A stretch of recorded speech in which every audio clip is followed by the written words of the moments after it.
এবার দুলুমিয়ার দরদ তুফানকে হারিয়ে দিল। হ্যাঁ ভিউয়ার্স, মেগাস্টার শাকিব খানের বহুল আলোচিত সিনেমা, প্রথম প্যান ইন্ডিয়ান সিনেমা বলিউড নায়িকার সাথে দরদ সিনেমাটি কিন্তু শাকিব খানের তুফানকে হারিয়ে দিল। হ্যাঁ ভিউয়ার্স, দুলুমিয়ার দরদ কিন্তু এবার তুফানকে গাইস হারিয়ে দিল। তো ভিউয়ার্স, অবশ্যই আমরা এই বিষয়ে কথা বলবো, তো লাইক দিয়ে সম্পূর্ণ ভিডিওটা দেখতে থাকেন। চ্যানেলে নতুন হলে সাবস্ক্রাইব করবেন। তো চলেন ভিডিওটা শুরু করা যাক। মেগাস্টার শাকিব খানের দরদ সিনেমা কিন্তু তুফানকে হারিয়ে দিল। তো মাথা নষ্ট করার মতো কালেকশন করেছে সিনেমা হলে। হ্যাঁ ভিউয়ার্স, তো আমি আপনাদেরকে বিস্তারিত বলি। ভিউয়ার্স, আমার স্ক্রিনে আপনারা একটা স্ক্রিনশট দেখতে পাচ্ছেন। হ্যাঁ ভিউয়ার্স, আমার স্ক্রিনশটের মধ্যে কিন্তু 1 নাম্বার রয়েছে দরদ, আর 2 নাম্বার রয়েছে শাকিব খানের তুফান।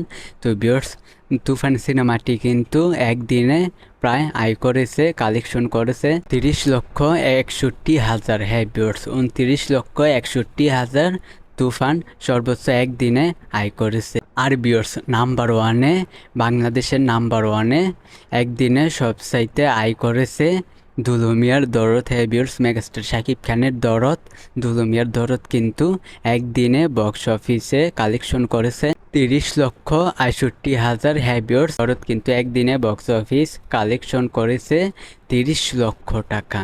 ভিউয়ার্স, একবার ভাবেন, তুফানকেও ছাড়িয়ে গিয়েছে মেগাস্টার শাকিব খান, নিজের রেকর্ডই নিজে ভাঙেন। হ্যাঁ ভিউয়ার্স, বাংলাদেশের ইতিহাসে মেগাস্টার শাকিব খান এই তুফান কিন্তু প্রথম রেকর্ড করেছে। তো এই তুফানের রেকর্ড কিন্তু মেগাস্টার শাকিব খান দরদ দিয়ে ভেঙেছে একদিনে সর্বোচ্চ আয়। ভিউয়ার্স, আপনারা বুঝতে পেরেছেন। তো এই বিষয়টা জাস্ট আমি আপনাদেরকে জানিয়ে দিলাম। তো এটা মেগাস্টার শাকিব খানকে দুই সম্ভব, তিনি নিজের রেকর্ড নিজেই ভাঙেন। হ্যাঁ ভিউয়ার্স, তো ভিউয়ার্স, ভিডিওটা ভালো লাগলে অবশ্যই আমাদের চ্যানেলটিকে সাবস্ক্রাইব করবেন। আজকের ভিডিও এই পর্যন্ত, পরের ভিডিওর জন্য সবাই অপেক্ষা করতে থাকেন।